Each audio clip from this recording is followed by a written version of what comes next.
It's a pretty good morph game overall, right? Like, I can see why they chose this hero as their main carry.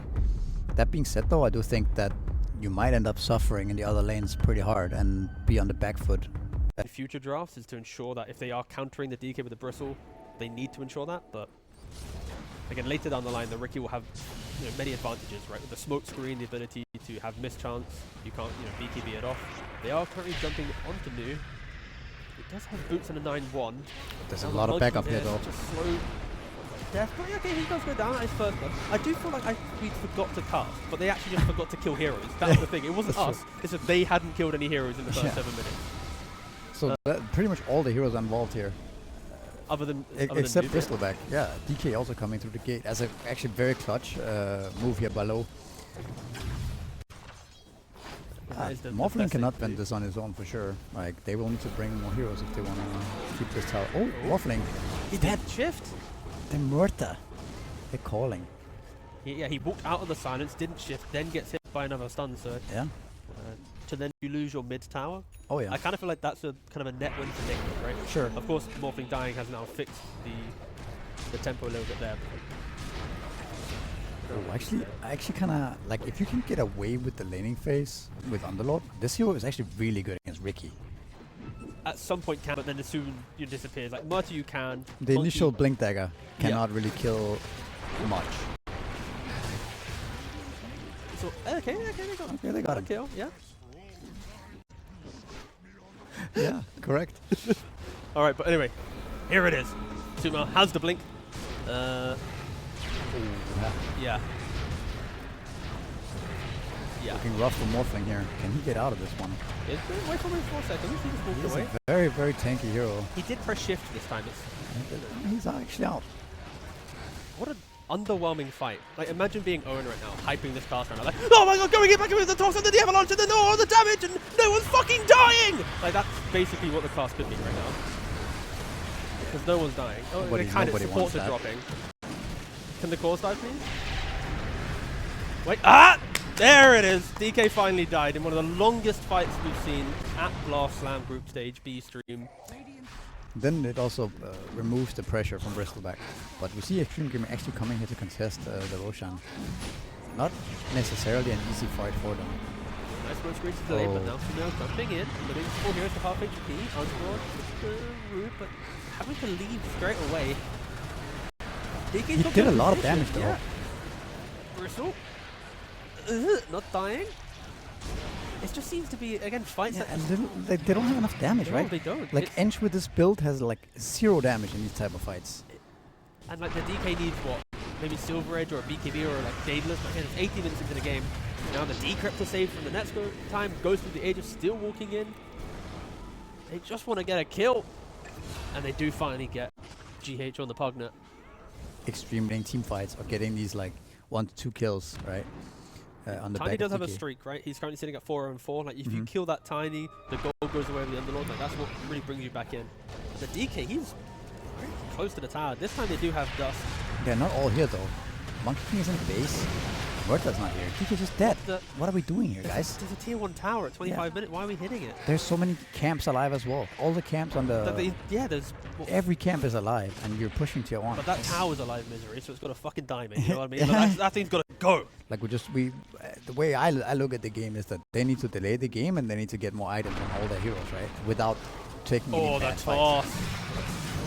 And this is exactly like what's gonna snowball the game from Nigma right now. Like, these type of kills are so... There's just more and more bleeding. Yes. Policy now going to go down as well.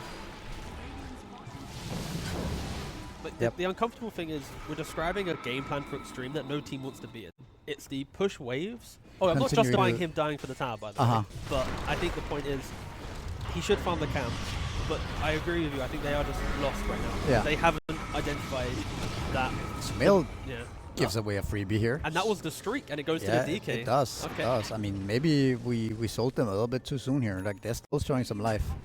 But the effectiveness with Underlord is pretty effective. You know what I mean? Like, every gold impacts the fight. It matters more than the Riki, right? If Riki gets a 4-star, it doesn't make him that much stronger. Right? This is a bold Roshan though from Xtreme. It really is. And Ench is already dead. The Kanda coming into play here. Oh, the DK is gonna die as well, isn't he? Underlord's dead.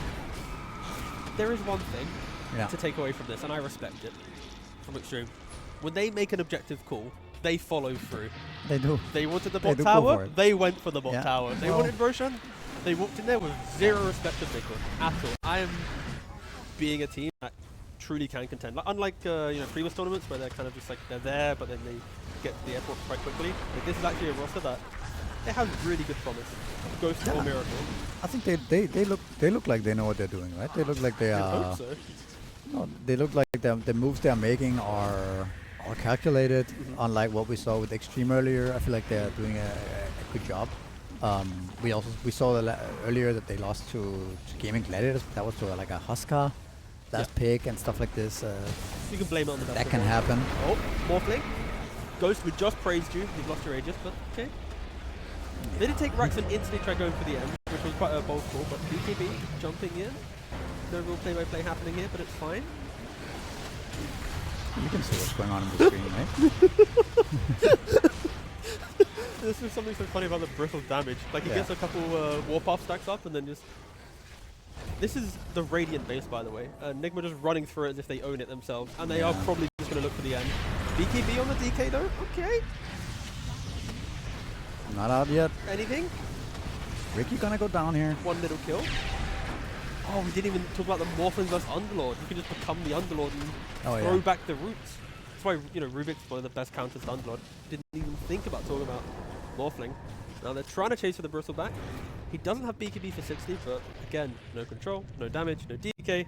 Yeah, you want to kill the supports, right? Yes. You want to get on top of Pogna and but Ricky. It has to be Monkey. Monkey has to find that jump.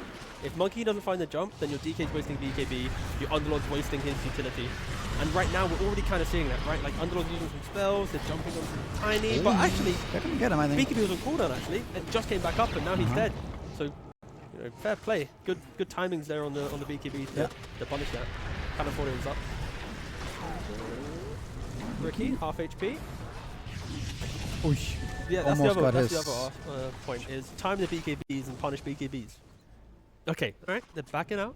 They have a scan of 8. No scan available for Nigma, though, so positional advantage maybe for Xtreme. Already Muerta has been found. Dewarded as well. Yeah. Oh, okay, they're onto the...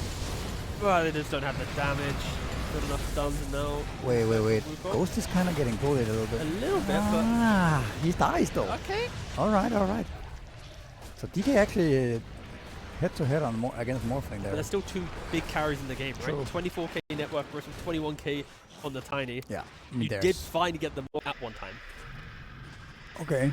So we're kind of like at least a shift in that balance. But it doesn't matter, hold that for now. Tiny is jumping onto the DK. DK then gets bashed up. He BKB. Gets a Tenic off. Yeah, but he's inside though. Lucky Clown. You know what? They're actually kind of doing it. Yeah, they're kind of holding on. Not the player, but the item.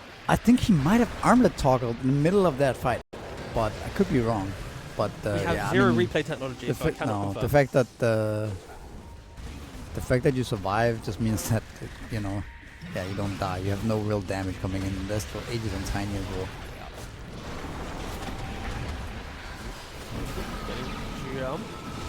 And another fight, but this time Satanic will be up, but he doesn't have the BKB and he is just going to be going down. He does not have buyback, and that is going to most likely be the conclusion of game 1 of 1.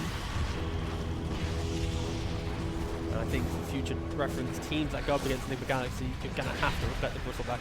Just I think the way in which they played around it, it is so absorbing of time, such a tempo setting hero, that even in difficult early games, you're going to have that mid game.